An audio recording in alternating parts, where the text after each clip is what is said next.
Roman Reigns wrestling দেখেন অথচ এই নামটা জানেন না, এমন মানুষ কিন্তু নেই বললেই চলে। তো চলুন জানা যাক রোম্যান রেন্স কী করে তার এত জনপ্রিয়তা অর্জন করলেন। রোম্যান রেন্স কিন্তু শুরুতেই ডাব্লিউডাব্লিউইতে যুক্ত হয়নি। তিনি প্রথমে ভাইকিংয়ের সঙ্গে যুক্ত ছিলেন।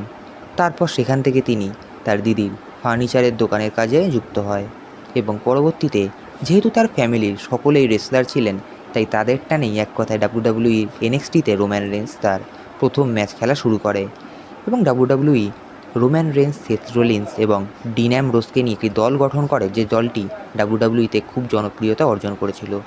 কিন্তু শুধু রোম্যান রেন্সই কেন, ডাব্লিউডাব্লিউই তার মধ্যে এমন কী দেখলেন যাতে তাকে পুশ দিতে বাধ্য হলেন। তো রোম্যান রেন্স যখন প্রথমে ডাব্লিউডাব্লিউইতে আসে, সেই সময় কিন্তু অনেক রেসলারই রোম্যান রেন্সের থেকে অধিক জনপ্রিয়তা অর্জন করেছিলেন।